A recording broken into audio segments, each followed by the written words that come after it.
going to be talking with one of our business development associates, Pat Conlon, and he's going to walk us through the Optimark outbound sales and marketing efforts. Pat, how you doing today? I'm doing great. How about yourself? Good, good. So Pat, if you can just walk us through this process. Let's just imagine I'm a salesperson who's recently joined the company. I want to understand what a typical day is going to be like. Can you sell me on the process as to how we're going to attempt to go after new business, not only on a single time, but on a consistent, repetitive type model? So if you could share that with me, that'd be great.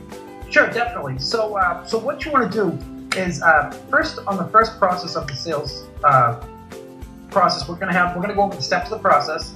Then we're going to go over the defining the roles of who's going to be doing what points in the process of the process of the sale. And then I'm going to go over a few different scripts with you of what's going to be discussed and things like that, and also a few different sample emails that you can send out to your prospective clients, and in the process of how you would want to send those emails out. So first thing would be is you want to well, right now we're going to discuss the different roles. So you're going to have sales director. So while we're at roles, so who would be a sales director in this case? Can you give me an example of who I would assume? I would oversee a team of sales executives, account executives, and assist them with anything that they may need in the sales process. So if they have any questions or need any assistance with talking to a client or something like that, that's who a sales director would be. So a sales director at this point would be, I would say, someone like myself that can oversee a team of salespeople and help them with making the process go very smooth. That's correct. Account executives would be people, is the same thing as a remote account executive. So an account executive is someone that's physically in an office making door-to-door sales, meeting face-to-face with clients, and that meetings have already been set up with. A remote account executive is someone that works remotely from different locations all across the country that will do a similar idea without being face-to-face. It'll be more or less like a Skype call or an Uber conference or something along those lines. So Pat, I'll just interrupt you for a second. For remote account executives, sales directors, you nailed it on the head. Somebody who's going to manage a group of salespeople. So that person's responsible for defining vertical markets, getting the leads, working with the India team to get that sort of information. The account executive, you're correct, is a caller, the person going and making those physical calls. But the thing is, I want those callers that are account execs and or SDs, sales directors, to be closers on the phone. So the remote account executive is somebody like, somebody that's well-versed in English and can communicate, but will be there to also take notes for that individual while they're making those calls. So somebody from the India team might be a good potential candidate to bring on as an RAE. So we'll use SD, AE, RAE as the terms. So remote account executives are basically, they're note takers, they're call takers, they're going to take the notes, they're going to be updating that Google Docs sheet. Account executives will make the calls, they're going to be there, and the SDs are going to be the people that come in and help, in terms of closing deals. And then finally, along with the remote account executive, go to the last thing, which is the data entry mining stuff. Specialist going to be full. If you're in, it's like that, the back office that's going to actually assist with putting the data entry in, the data that is collected from the account executives, whether it be the print buyer, who we have to contact, who's the company, who are the vertical markets that you're going to be working with, and things like that. Those are the people that are going to be importing all the information into HubSpot and things like that. Perfect. So we have our 4 roles to make this process work. So let's go to the next step.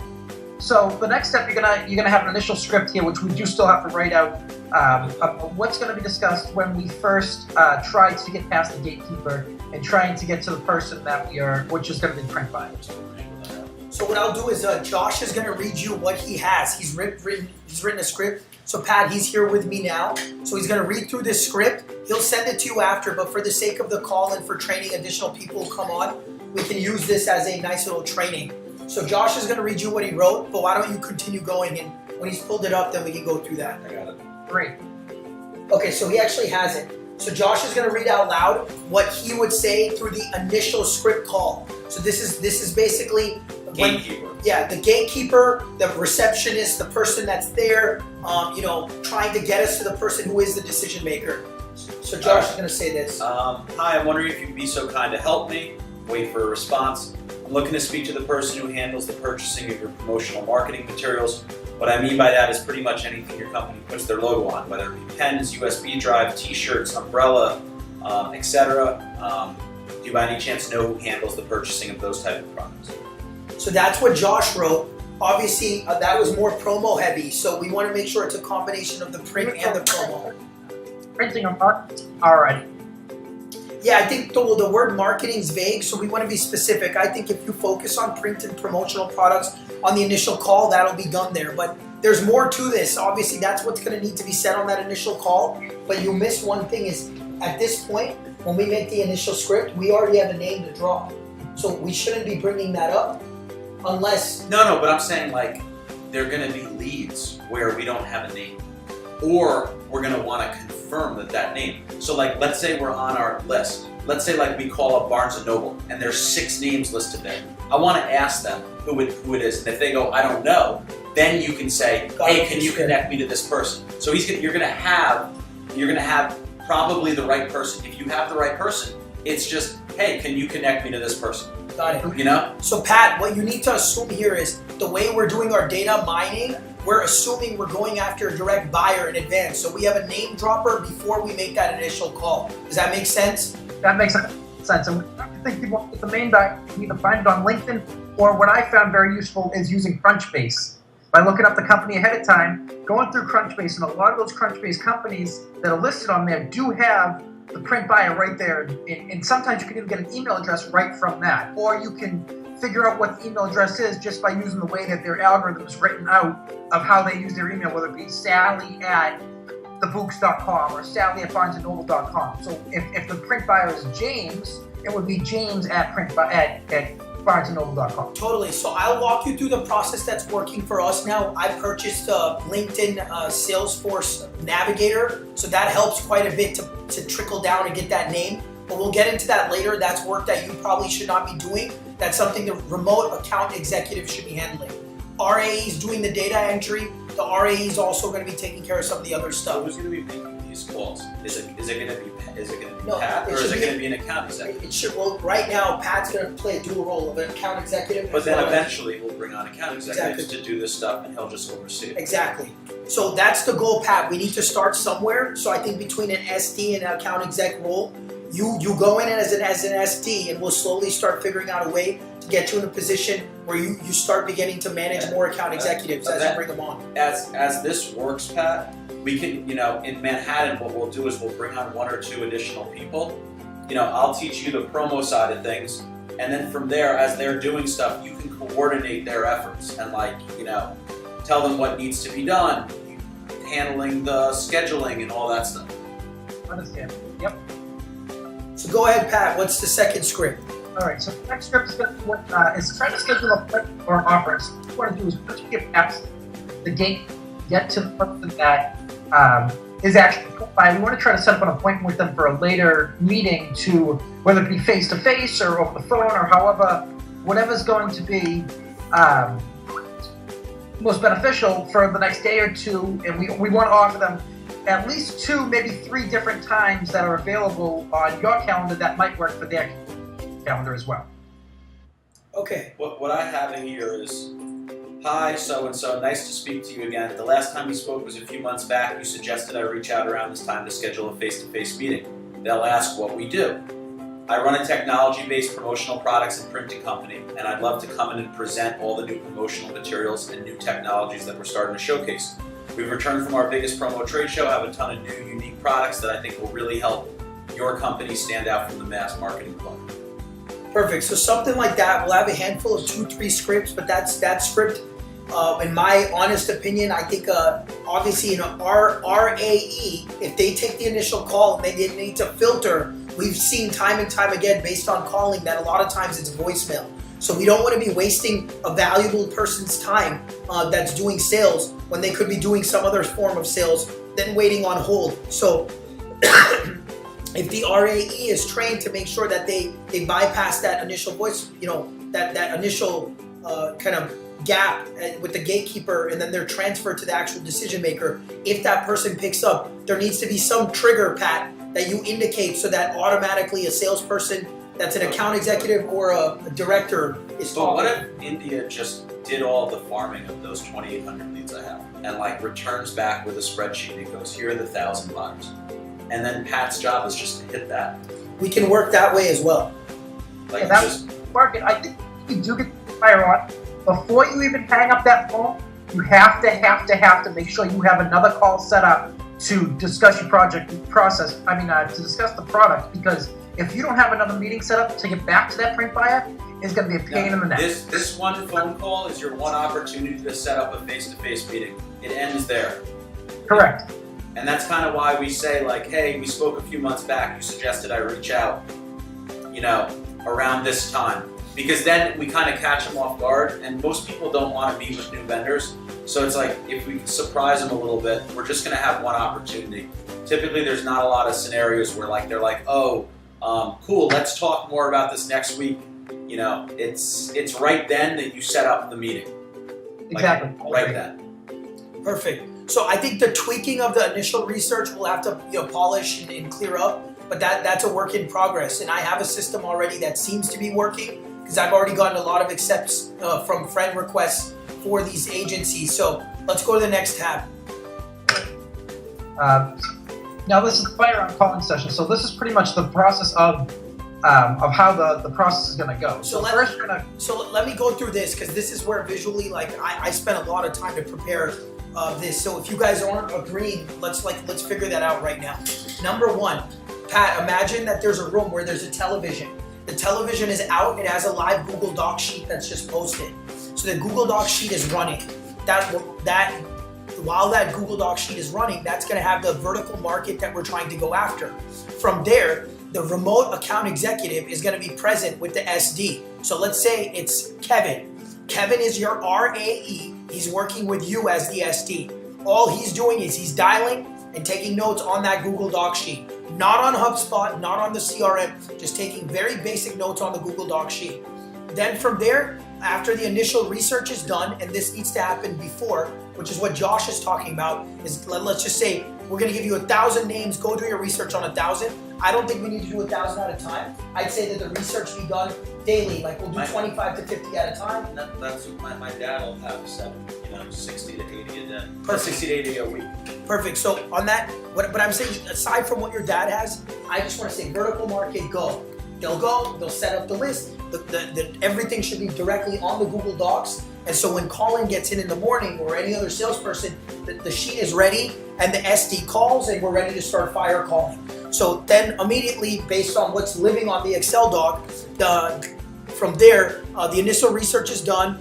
Remote account executive will do all the LinkedIn stuff. And then the remote account executive is going to cue the call and read the initial script one. And then if a decision maker picks up, then the sales director is going to jump in and then he's going to do the appointment scheduling call pitch. So because there's so much dead time waiting and then I'm getting voicemail. So RAE will take that, not even an account executive. So the account executive can keep working on their computer, doing their work. They have a headset on and the next call gets queued up. The moment someone actually picks up, then the person needs to be trained to respond immediately. And the pitches are going to stay the same. So if someone picks up, then the offering appointment scheduling script, which is the second one, will then pop up. And then from there, we're going to be followed by initiated call, email, handwritten note, etc. And then the remote account executive is going to take all those notes from that call session and then move them directly into HubSpot with the appropriate reminders. Again, each session needs to last around 45 minutes per slot because after that, the attention span is going to go away. Gotcha. And the SDs are instructed to have a mandatory 2 Fireround sessions per day.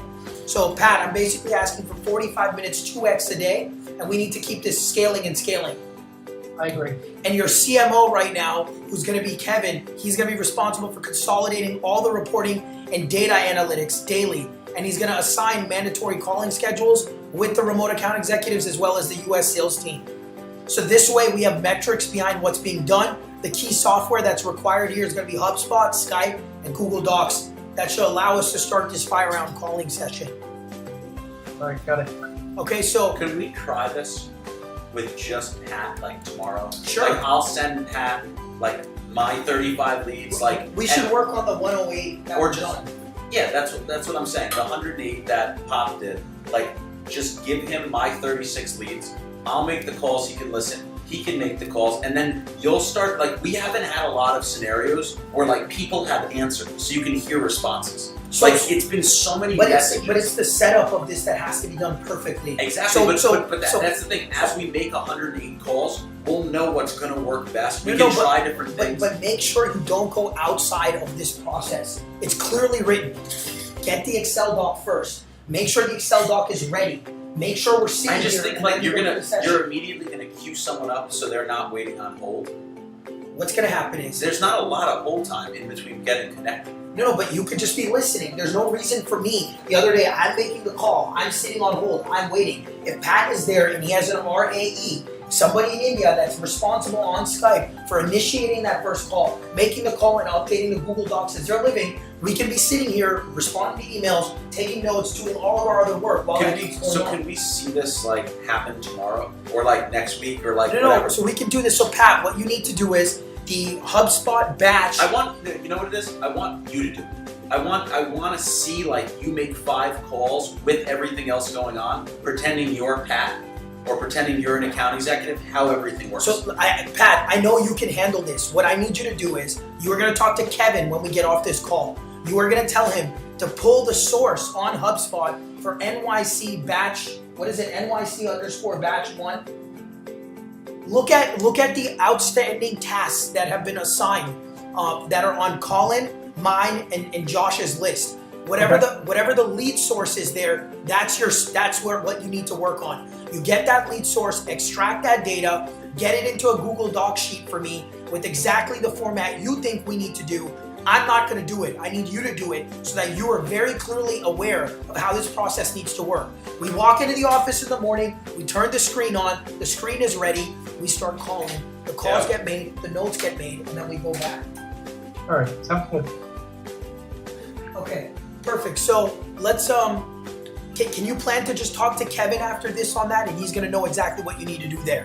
Yep, Perfect. So just call me if you have any questions. Let's go to the next slide. So this is about account executive, or remote account executive, so which will be the India team, and what their research is going to be with their data mining and things like that. Exactly. So I need you to speak with Kevin. Me, you, and Kevin will have a preliminary call after this just to go over the steps. But he knows that list anyways, so he needs to take that information and put it into Google Docs. And then from there, we can start working on this. So that you can skip this slide and let's move on to the next one. All right. Account executive job postings. So this is what we're going to be posting on Craigslist and wherever to out in Manhattan to try and gain more account executives. Can you go ahead and attempt to post something in Manhattan for us to start? Let's not do this week. Let's wait till next week on this so we have a cadence going down with this process first. How are you gonna? It's going to cost for that. You know that, right? I don't care about that. How are the people? Is it commission? Yeah, so what we're going to do is we're going to have to make that judgment call once the interviews come in. I think we need to base it on case by case, based on the person. If the person's an existing printer, if they have existing experience, if they're brand new, like we'll just evaluate it based on that. But for now, I just want to get this cadence down because I also have the Philippines call center as well. So that's why I told you, non-associated with New York, I'm going to be firing this like. What do you mean not associated? So what I'm saying is right now, like for the Philippines, like I told you, it's going to cost X amount per call. But aren't we having them do it for a month for free for New York? No, I know, but I've been waiting to get her to respond back to me. She responded this morning. I don't want to wait anymore. Which is why let's just have her do it for New York. No, I get it, but before I do that, that's why Pat is here. We got to go through process first. Like that's the thing. You're not like we got to get process down.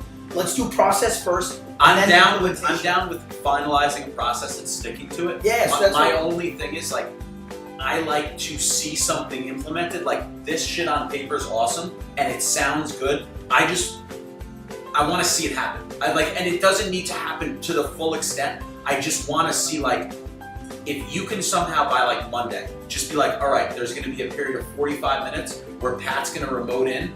We're going to listen to his calls. We're going to see what the people are doing in India, the remote account executives. Sure. We're going to hear everything queued up. And then I could be like, this fucking works. Let's roll. I just want to see it. That's all. On paper is different. So what we're going to do is that's the next step. Like first we write it down. So Pat, clearly like you get what I'm trying to do here now. Yeah, I understand that was Kevin or any other person in the back office is sitting there, they're taking the notes. They're initiating the calls through you on Skype. You need to make sure the phones are up to date, there's not internet issues or whatever, and then we begin auto calling. And then the only reason I'm saying to use Google Docs is because we don't want to sit around waiting for updates to be done on HubSpot. That can be done right after the 45 minutes are done. And if there's anything that has even a remote pulse of interest, then and only then we'll update it in the CRM. So there's just not spam all over the place. I agree. Okay, so, all right, so let's go with this job posting, we'll leave that. And then the sample emails, I didn't go ahead and fill this out for a reason, so you can ignore that. That's the end. And that's the end. So let's plan to do this. We will have a recap call tomorrow and implement this. Here's what I need you to work on. So if you can just open up one more tab here, okay? And then I'll just have you take notes on that. One more slide? Yeah, you could just do it on the sample email slide. You want this? I can just let okay. All right, so key takeaways. Okay, number 1, you're gonna go ahead and extract the NYC batch_1 list.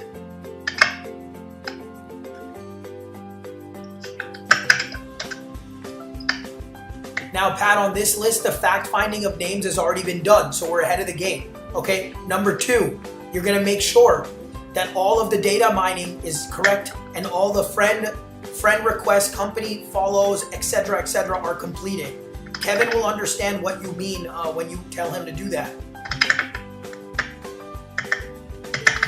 See, but then it's like if the friend requests are completed, then it's Pat calling or Josh calling. It's not Trent. That doesn't matter. For us, that's just the ability to connect. And the friend request is also following the company. Number 3, you're going to make sure that the information is then moved onto the Google Docs sheet.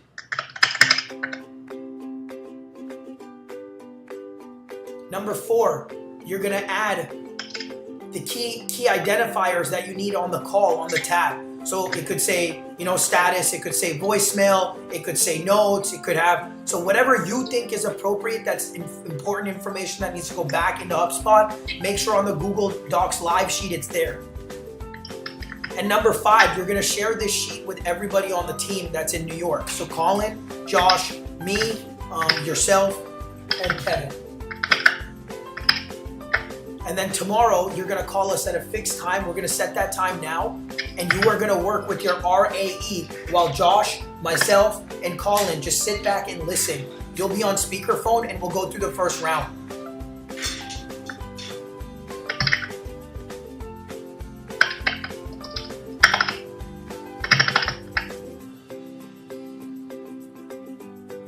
Perfect. And then lastly, number 7, just go ahead and make sure you coordinate all of this with Kevin today. Before the end of the day today, make sure that Google Docs is shared with all of us and we are ready to go. And highlight and whatever colors you want to use to make it visibly more appealing, I'll leave that at your discretion. All right, so let me know if you need anything else. If you could copy paste that list of 7 to me right now, I'm just gonna go ahead and add it to my Slack, and then I will talk to you tomorrow. All right, that sounds good. Over the next couple of weeks, do you want me to come out to New York and work with you guys directly whenever we get this process started down and everything? Yeah. So here's what I want. I want to prove out its validity first. Then if that works, then we're gonna get the remote. We're gonna get the remote callers start calling. The second this starts working, let's bring on people. Let's do it. Right. If it's proven. That's why I just want to make sure that fuck the job postings until we know it works. It works, exactly. And if we're seeing for every hour someone's doing, for every 2 hours they're setting up one meeting, or even every fucking day someone's doing it, they're setting up one meeting and there's 3 people doing it, that's 15 meetings a week. That's worth it. Totally. So I think there's no other way to do it unless we try it and systematically go through the process. I agree. I think it should be systematic, and then you can hold people accountable if they're not fucking doing it right. Yeah, so Pat, just have that updated sheet, work with Kevin on this, and then let's plan tomorrow 2 p.m. We'll get the ball rolling. Send out an invite on this and we'll be ready. We have a 2 to 3 meeting. Okay. Let's do it at 3:45. So 3 That'll give you just enough time. Can we do 3:30? Yeah. 1:30. We can do 3:30. Let's do 3:30 tomorrow.